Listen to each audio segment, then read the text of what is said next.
The Collector by Thomas Anthony Lay. The next time you are sick, ill, weak, when your mind is foggy and your bed feels like the only place you can be, beware the Collector. It comes in the dark, in the silence. It comes for the decrepit, the unsound of mind, and the weak of body. I've seen it. I know what it wants, and it won't stop coming for me until I won't get better now. If you become aware of its presence, don't look at it. If you see the Collector, it will collect. As I sit here scrawling these notes, I can feel its claws on my ribs, its breath on my neck. I know it's watching me. It's summer and this room is cold. The light is out. A maintenance guy should fix it tomorrow, but the sun will fall soon, and tomorrow is too late. I hope someone will read these notes and heed these warnings. Don't look at it. It all started 2 days ago when I came down with the flu. It was a pretty serious case. My mother even got a doctor to see me, as I could barely stand. I still can't stand, only now I'm in the hospital. I'm using all of my energy writing this. It started out as one would expect. Blocked nose, horrendous cough, shivering, the usual flu symptoms. That night was the first night I saw it. The Collector. As I was tossing and turning in my bed, walking the line between uncontrollable sweats and chilling shivers, swallowing medicines that tried to soothe my throat, and blowing mucus from my bunged up sinuses, I noticed something. There, in the darkest corner of my room, in front of my closed door, I saw 2 orange dots. My vision was blurred due to watery eyes, and I figured they were a reflection of something. I don't even know what I thought, but I didn't really pay much mind to them until they blinked. I'll be honest. That part got my attention. I sat up in bed and squinted into the darkness, looking up near the ceiling at these 2 tiny orbs just floating there, occasionally blinking at me.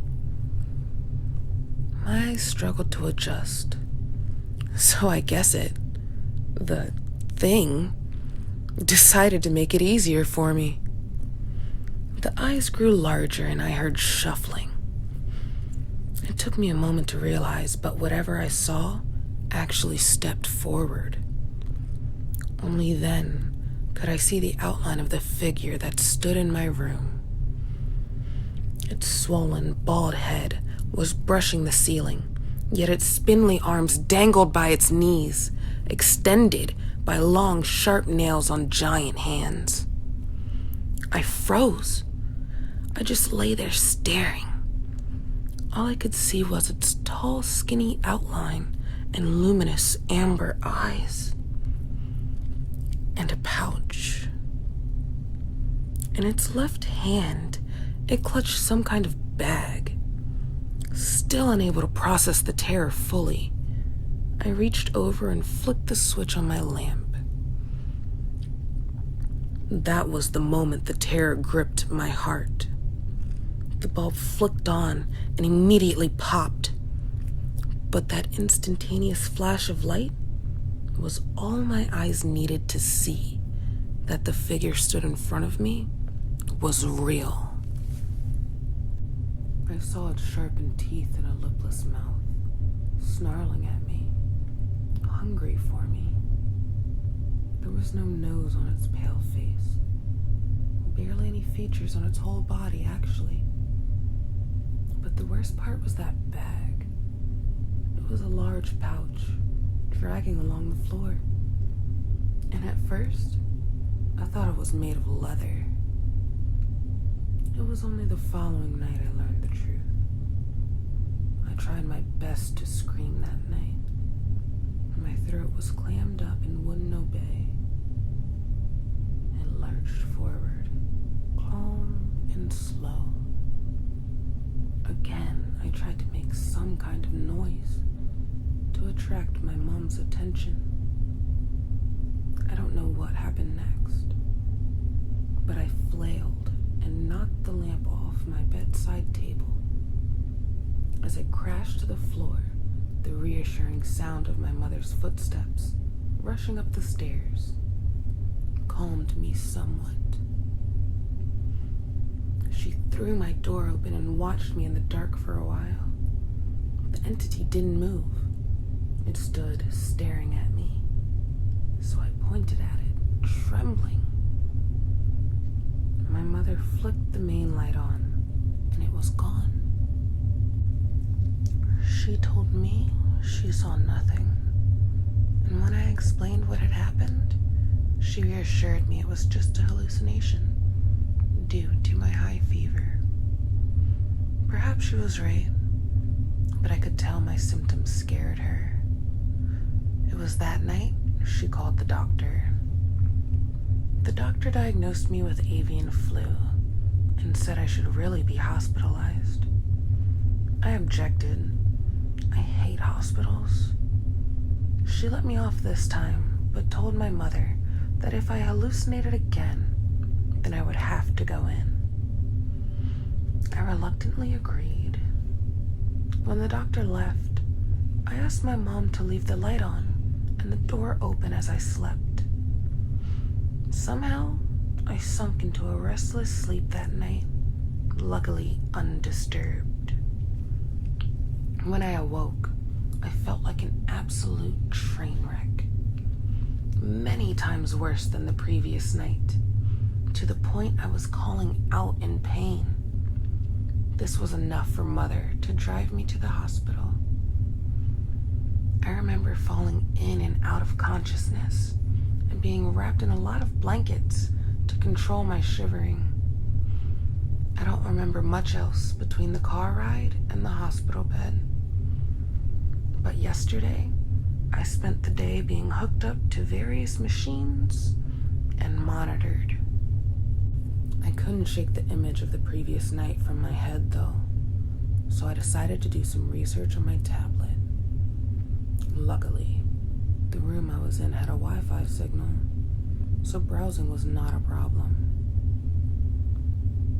I typed in term after term and found nothing for at least an hour. Then, I hit it. I searched for the leather pouch and glowing eyes description and buried away several pages from the front. I found an assortment of articles about the collector. I read them, and every account matched what I saw. But the more I read, the more my heart pounded. The intermittent beeps of the heart monitor beside me grew closer together as adrenaline coursed through my body. A nurse popped her head around the corner to check on me and noticed my heart rate was elevated. She ran a few quick tests and advised me not to read scary stories. She smiled sweetly and left again after a few tests and questions. And as she closed the door, I continued to read. I'll paraphrase what I've read, though my memory isn't great, so I may miss something. There is a strange phenomenon among people who succumb to illness and disease. The final scrawlings of these people describe a single entity. It is odd that the same being appears in many texts and writings described in almost the same way. However, we can assume that it is the result of a form of mutual hallucination due to sickness. The creature in question is described as being inhumanly tall and unreasonably skinny, with unusually long limbs. It has a swollen head, hands, and feet, and its fingernails are long and sharp. A small portion of people describe the entity as having glowing orange eyes and sharp teeth, but no nose.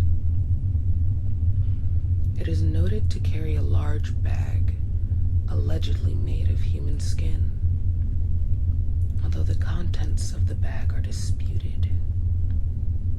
Some write that it contains the treasures of the sick. Some claim it contains organs, bones, or extremities, such as ears, noses, and fingers. It is for this reason the entity has been dubbed the Collector. Perhaps the most intriguing part of this phenomenon is that in every case, the deceased responsible for the writings are said to have some part of their body, whether internal or external, and belongings missing. Their faces are usually twisted in horror when their bodies are discovered. This detail is unexplained as of yet. That's as best as I remember it. The last sentence shook me. I know it was a crummy article buried deep on the internet somewhere with no citation, but still. It described what I saw, and so I dug some more. I knew its name now, the Collector, and so I searched.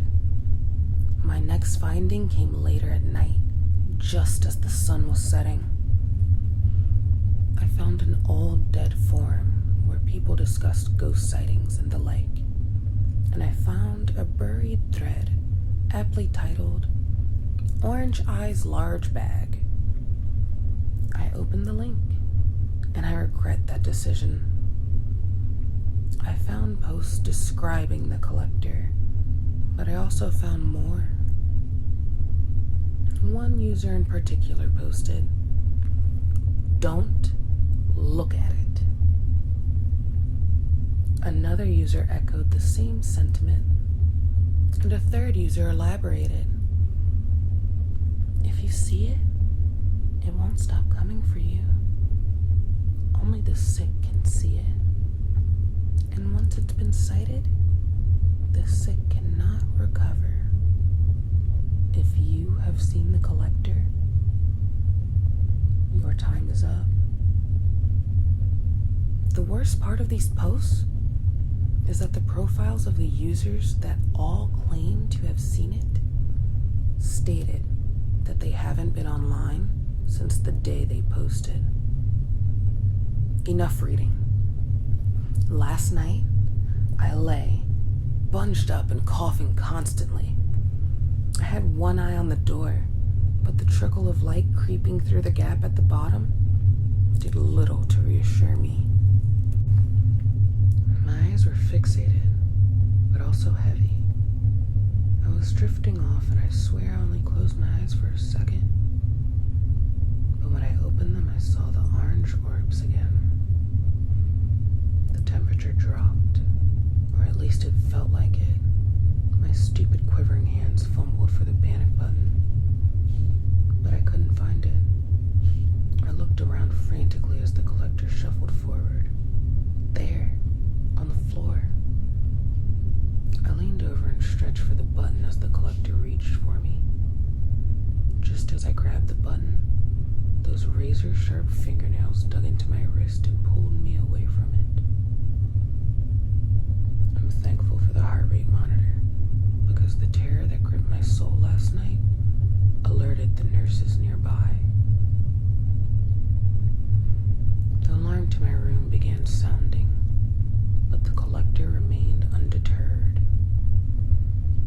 It picked me up by my wrist like a rag doll, and an intense burning pain emanated from where it gripped me as I screamed in agony.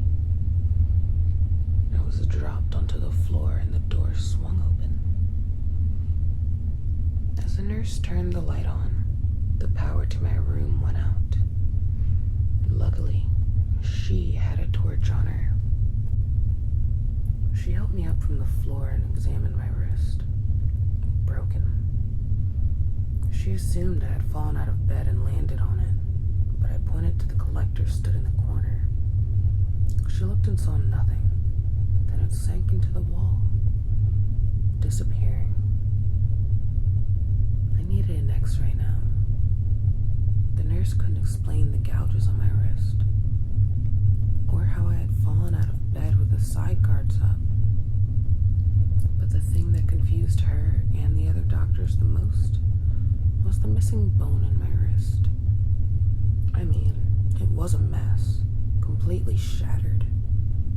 Luckily, it was my right hand, so I'm still able to write, obviously.